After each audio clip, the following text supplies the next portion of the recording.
Bollywood silver screen presenting the नॉर्थमैन।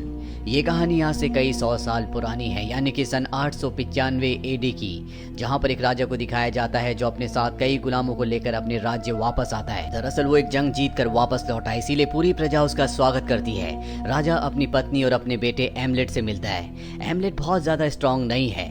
राजा जंग में जो खजाना जीता होता है उसमें से एक गले का लॉकेट निकाल कर वो अपने बेटे एमलेट को देता है। यहाँ पर हमें राजा के भाई को भी दिखाया जाता है जिसका नाम फैंग है।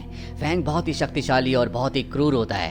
उसने अपने भाई का हर एक जंग में साथ दिया था और वो बहुत बहादुरी से लड़ा था, इसीलिए हर एक जंग की जीत में उसका भी कहीं ना कहीं हिस्सा होता है। रात को राजा जब अपनी पत्नी के साथ कमरे में होते हैं तो वो रानी से कहते हैं कि मैं इस जंग में बहुत ज्यादा जख्मी हो चुका हूँ और अब मैंने तय कर लिया है कि मैं घोषणा करके अपने बेटे को यानी कि एमलेट को राजा घोषित कर दूंगा। पर उसकी पत्नी कहती है कि तुम ऐसा मत करना, क्योंकि वो बहुत छोटा और बहुत कमजोर भी है, और अगर तुम ऐसा करना ही चाहते हो तो सबसे पहले तुम्हें अपने छोटे भाई को मारना होगा, क्योंकि उसने तुम्हारा हर जंग में साथ दिया है और उसे लगता है कि तुम्हारे बाद वही राजगद्दी का अधिकारी है। अगर तुमने अपने बेटे को भी राजा बना दिया तो हो सकता है कि तुम्हारा भाई उसे मार दे। राजा को पता है कि जो उसकी पत्नी कह रही है वो बिल्कुल सही है, इसीलिए वो अपने बेटे को अपने पुश्तैनी मंदिर में ले जाता है जो कि बहुत दूर होता है, जहाँ पर बहुत छोटे छोटे संकरे रास्ते होते हैं। राजा एमलेट को बताते हैं कि कभी मेरे पिता भी मुझे यहाँ पर लेकर आए थे, और इसके बाद ये उस जगह जाते हैं जहाँ पर सारे रिचुअल्स किए जाते हैं। यहाँ पर एक प्रीस्ट पहले से होता है और प्रीस्ट इन दोनों को कहते हैं कि तुम्हें साबित करना होगा कि तुम डॉग हो या वुल्फ हो। इसके बाद राजा वुल्फ की तरह बिहेव करते हैं और उनका बेटा एमलेट भी उनकी नकल करता है। राजा बहुत जोर से दहाड़ते हैं, लेकिन एमलेट का दिल और आवाज इतनी बुलंद नहीं होती, इसीलिए वो उतनी तेज से आवाज नहीं निकाल पाता। राजा जानते हैं कि एमलेट बहुत ज्यादा स्ट्रांग नहीं है, इसीलिए यहाँ पर कुछ रिचुअल्स किए जाते हैं, और जब वो रिचुअल्स हो रहे होते हैं तो एमलेट को अजीब अजीब सी चीजें दिखती हैं। अब रिचुअल खत्म होने के बाद ये दोनों के दोनों बाहर आ जाते हैं और तभी राजा का भाई फैंग यहाँ पर आ जाता है जो इनके ऊपर हमला कर देता है। राजा अपने बेटे एमलेट को यहाँ से भाग जाने के लिए कहते हैं, इसीलिए एमलेट भाग जाता है और राजा को तीर लग जाता है, जिसके बाद उनकी मौत हो जाती है। अब जब एमलेट भाग रहा होता है तभी वहाँ पर फैंग का एक आदमी उसे पकड़ लेता है और एमलेट उसे जख्मी करके वहाँ से अपने राज्य वापस आ जाता है, जहाँ पर वो देखता है कि उसके अंकल फैंग ने पूरे राज्य पर अपना कब्जा कर लिया है, साथ ही उसकी मॉम को बंदी भी बना लिया है। अब यहाँ पर एमलेट ने जिस सिपाही को जख्मी किया था वो फैंग के पास आता है और उसे झूठ कहता है कि एमलेट की समंदर में डूबने से मृत्यु हो चुकी है। वहीं एमलेट को दिखाया जाता है जो एक नाव से समंदर के रास्ते इस राज्य को छोड़कर चला जाता है। वो तय करता है कि वो अपनी मॉम को एक दिन जरूर छुड़ाएगा, साथ ही अपने पिता की मौत का बदला अपने अंकल फैंग से लेगा। इसके बाद कई साल बीत जाते हैं और हमें एमलेट को दिखाया जाता है जो कि अब बड़ा हो चुका है। अब वो पहले की तरह कमजोर नहीं है, बल्कि वो एक वॉरियर, एक योद्धा है। वो कुछ लोगों का सरदार भी है। वो छोटे मोटे कबीलों पर हमला करता है और वहाँ के लोगों को अपना गुलाम बना लेता है, जिन्हें बाद में वो बेच देता है। अब एमलेट अपने साथियों के साथ एक कबीले पर हमला करके वहाँ के कई लोगों को बंदी बना लेता है। यहाँ पर उसकी मुलाकात एक औरत से भी होती है जिसके अंदर जादुई शक्तियाँ हैं, जिसकी दोनों आंखें फूटी हुई है। वो एमलेट को पहचान लेती है और उसे बताती है कि तुम्हारे अंकल के बेटे यानी कि फैंग के बेटे ने मेरी दोनों आंखें फोड़ दी। साथ ही वो एमलेट को उसके भविष्य और उसके पास्ट के बारे में बहुत सारी बातें बताती है। और अब एमलेट को पता चलता है कि इस कबीले में जिन लोगों को उन्होंने गुलाम बनाया है उनमें से कुछ गुलामों को उसके अंकल फैंग को भी बेचा जाना है। इसीलिए एमलेट चुपके से उस गुलामों वाली बोट में बैठ जाता है जिसमें एक लड़की भी होती है जिसका नाम ओगा होता है। और अब ये जब समंदर के रास्ते आगे बढ़ रहे होते हैं तभी तूफान आ जाता है। ओगा नीचे गिरने वाली होती है लेकिन एमलेट उससे बचा लेता है। अब किसी तरह से पानी से आगे होते हुए एक आइलैंड तक पहुंचते हैं। ये वो आइलैंड है जिस पर फैंग का कब्जा है। राजा बनने के बाद फैंग इस आइलैंड में आकर शिफ्ट हो गया था और अब इन सब गुलामों को पकड़कर फैंग के पास ले जाया जाता है, जिसके लिए लंबा सफर तय करते हैं। रास्ते में ओल्गा एमलेट से कहती है कि मुझे पता है कि तुम गुलाम नहीं हो, तुम यहाँ पर किसी खास मकसद से आए हो। और यहाँ पर एमलेट ओल्गा को सारा सच बता देता है कि वो कौन है और यहाँ पर वो अपने पिता की मौत का बदला अपने अंकल फैंग से लेने के लिए आया है जो कि अब यहाँ के राजा बन चुके हैं। अब इन सब को फैंग के सामने पेश किया जाता है और जब एमलेट फैंग को देखता है तो उसका दिल गुस्से और दर्द से भर उठता है। फैंग जब एमलेट को देखता है तो वो उसे नहीं पहचानता, क्योंकि वो अब बहुत बड़ा हो चुका है। साथ ही उसे ये बताया गया था कि एमलेट मारा जा चुका है। एमलेट को जब फैंग देखता है तो उसके पास आता है, क्योंकि उसे उसी तरह के हट्टे कट्टे नौजवानों की जरूरत होती है ताकि वो उनसे बड़ा और भारी काम करवा सके।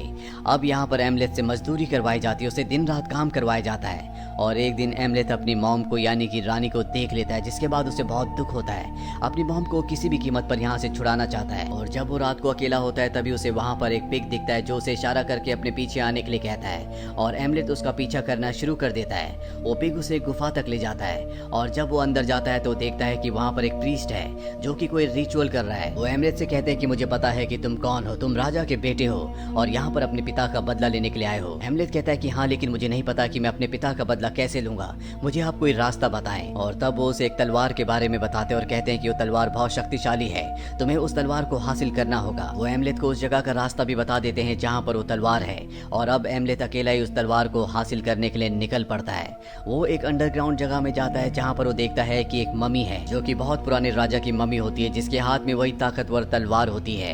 और अब एमलेथ उस तलवार के उस मम्मी के सामने जाता है, पर तभी मम्मी जिंदा हो जाती है, उस पर हमला करती है। एमलेथ भी मम्मी का सामना करता है, उस पर हमला करता है और जैसी मम्मी रोशनी में आती है तो एमलेथ अपने होश में वापस आता है। दरअसल ये पूरी की पूरी लड़ाई उसका भ्रम थी, अभी भी मम्मी अपनी जगह पर बैठी होती है। उसे समझ में आ जाता है कि ये तिलिस्मी जगह है, उसे किसी भ्रम जाल में नहीं फंसना। वो राजा की मम्मी के पास जाता है और उसके हाथ से तलवार ले लेता है। उसके बाद मम्मी वहीं पर बिखर जाती है और अब एमलेथ तलवार लेकर वापस आता है और उसे एक जगह पर छुपा देता है। इसके बाद वो ओल्गा के पास जाता है और उसे कहता है कि तुम चिंता मत करो, मैं जल्दी फैंग को मारकर सबको आजाद करवा दूंगा। दरअसल फैंग और उसके आदमी ओल्गा को परेशान कर रहे होते हैं। ओल्गा फैंग के यहाँ पर खाना बनाने का काम करती है। अगली सुबह दिखाया जाता है कि एमलेथ को और बहुत सारे लोगों को यहाँ से कहीं दूर ले जाया जा रहा होता है। दरअसल यहाँ पर एक बहुत ही खतरनाक गेम होती है और उस गेम में अब इन सबको पार्टिसिपेट करना है। ये गेम इतनी खतरनाक होती है कि इसमें किसी की भी जान जा सकती है।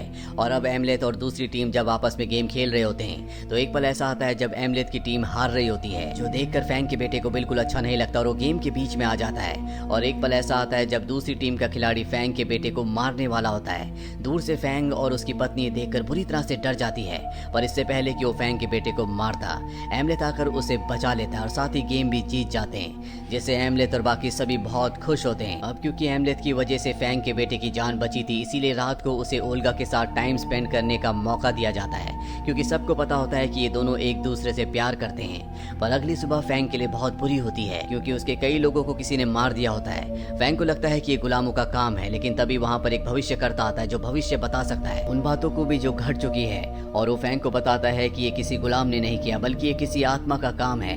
और अगर तुम चाहते हो कि वो आत्मा आगे से ऐसा ना करे तो तुम्हें किसी न किसी की आहुति देनी होगी।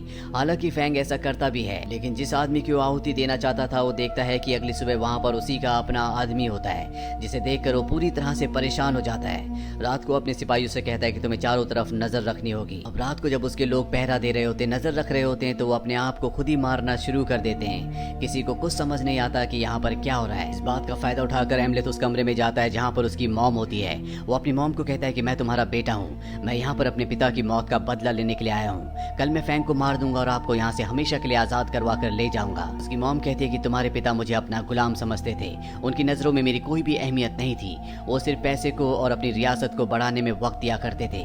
इसीलिए मैंने फैंग को अपने कब्जे में किया और तुम्हारे पिता को मरवा दिया, ताकि मैं आजादी से खुलकर जी सकूं और सबको कंट्रोल कर सकूं। और अब जब तुम फैंग को मारने वाले हो तो तुम उसे मार सकते हो, इसके बाद मैं तुम्हारी रानी बन जाऊंगी और हम इस पूरी प्रजा पर राज करेंगे। ये सुनकर एमलेथ के पैरों के तले जमीन खिसक जाती है, क्योंकि उसने कभी सोचा भी नहीं था कि उसकी मॉम इस तरह से सोच सकती है। और अब वो फैंग के बेटे को मारकर उसका दिल निकालकर सीधा ओल्गा के पास जाता और कहता है कि अब हमें यहाँ से जाना होगा, हमारे लिए अब इस जगह पर कुछ भी नहीं है। ओल्गा उसे कहती है कि तुम्हें अपने पिता की मौत का बदला लेना होगा, जिस काम के लिए तुम यहाँ तक आए हो उस काम को पूरा करना होगा। अगली सुबह फैंग को दिखाया जाता है जो अपने बेटे की मौत से पूरी तरह से बौखला जाता है और उसे अब पूरा का पूरा शक एमलेथ के ऊपर है। इसीलिए वो ओल्गा को पकड़ लेता और इससे पहले कि वो ओल्गा को मारता, फैंग उसके सामने आ जाता है और कहता है कि मैंने तुम्हारे बेटे को मारा था, उसका दिल अब भी मेरे पास है। इसके बाद फैंग के आदमी उसके ऊपर हमला कर देते हैं, लेकिन एमलेथ बहुत ज्यादा ताकतवर होता है, वो एक एक करके सभी को मार देता है। ओल्गा को यहाँ से भागने का मौका मिल जाता है, इसीलिए वो यहाँ से भाग जाती है। फैंग की सेना की तादाद बहुत ज्यादा है, इसीलिए वो एमलेथ को बंदी बना लेते हैं, जिसके बाद एमलेथ को बहुत बुरी तरह से मारा जाता है। हालांकि फैंग उसे मारना चाहता है, लेकिन सबसे पहले वो अपने बेटे के फ्यूनरल पर जाता है और फैंग की एब्सेंस में एमलेथ के पास बहुत सारे कौवे आते हैं। दरअसल ये उसके पिता की आत्मा है जो उसे आजाद करवा देते हैं। और जब फैंग वापस आता है तो देखता है कि एमलेथ एमलेथ उस जगह पर नहीं है। वो अपनी सेना से कहता है कि एमलेथ को पकड़कर वापस लेके आओ। वहीं एमलेथ को दिखाया जाता है जो ओल्गा के पास पहुंच चुका होता है। ये दोनों के दोनों इस जगह से बहुत दूर हैं। अब इन दोनों ने शादी भी कर ली है। ओल्गा एमलेथ से कहती है कि हम दोनों यहाँ से बहुत दूर चले जाएंगे, जहाँ पर हम अपनी एक नई दुनिया बनाएंगे, हम जिंदगी को दोबारा शुरू करेंगे। एमलेथ भी उसकी बात मान जाता है, जिसके बाद एक नाव से अपना सफर तय करते हैं। रास्ते में एमलेथ को पता चलता है कि ओल्गा प्रेग्नेंट है, यानी कि वो उसके बच्चे की माँ बनने वाली है। और जब उसे ये बात पता चलती है तो वो कहता है कि अब मैं यहाँ से नहीं जा सकता, क्योंकि अगर मैंने फैंग को नहीं मारा तो कल जब हमारा बच्चा पैदा हो जाएगा तो वो अपने बेटे की मौत का बदला लेने के लिए मेरे बेटे को, मेरे बच्चे को जरूर मारेगा। इसीलिए मुझे फैंग को खत्म करना होगा। वो बोट वाले को एक अंगूठी देता है और कहता है कि मेरी पत्नी को उसके रिश्तेदारों के घर तक पहुंचा देना। और इसके बाद वो पानी में कूद कर एक बार फिर से फैंग को मारने के लिए उसके राज्य में पहुंच जाता है, जहाँ पर वो देखता है कि फैंग की सेना अपने आप ही मर रही है। ऐसा पहले भी हो चुका है, और ऐसा सिर्फ उस तलवार की वजह से हो रहा होता है जो मम्मी के हाथ से छीन कर लाया था। वो एक मैजिकल और पावरफुल तलवार होती है, जो तलवार शुरू से ही उसकी मदद कर रही होती है, और इसीलिए फैंग के बहुत सारे लोग अपने आप ही मारे जा चुके होते हैं। इसके बाद एमलेथ उस जगह जाता है जहाँ पर बहुत सारे गुलाम होते हैं। वो सभी गुलामों को आजाद करवा देता है, और अब वो किसी भी कीमत पर फैंग को मारना चाहता है। पर सबसे पहले उसका सामना उसी की मॉम से होता है, जो उसके ऊपर हमला कर देती है, और गलती से तलवार उसकी मॉम को लग जाती है, जिससे उसकी मॉम की मृत्यु हो जाती है। और अब उसके पीछे से वहाँ पर फैंग भी आ जाता है, जो अपनी पत्नी को मरा हुआ देखकर बहुत ज्यादा दुखी होता है, क्योंकि उसने अपने बेटे और अपनी पत्नी दोनों को खो दिया। एमलेथ की मॉम से उसने शादी कर ली थी, इसीलिए वो अब उसकी पत्नी थी। फैंग अपनी पत्नी को उठाकर ले जाता और एमलेथ से कहता है कि मैं तुम्हें ज्वालामुखी के पास मिलूंगा। एमलेथ जब ज्वालामुखी के पास जाता है तो वहाँ पर फैंग होता है। दोनों के बीच में घमासान लड़ाई होती है। ये दोनों एक दूसरे पर हावी हो रहे होते हैं, और एक पल ऐसा आता है जब ये दोनों एक दूसरे को तलवार मार देते हैं। फैंग की मृत्यु हो जाती है, और एमलेथ अपनी जिंदगी की आखिरी सांसें ले रहा है। और तभी वो अपने विजन्स में देखता है कि उसकी पत्नी ओल्गा ने 2 जुड़वा बच्चों को जन्म दिया है, जो देखकर उसे बहुत तसल्ली होती है। इसके बाद उसकी मृत्यु हो जाती है, और ये कहानी यहीं पर खत्म हो जाती है। ये फिल्म ईयर 2022 में रिलीज हुई थी। IMDb पर इस फिल्म की रेटिंग है 7.2। उम्मीद करते हैं कि ये कहानी आपको पसंद आई होगी।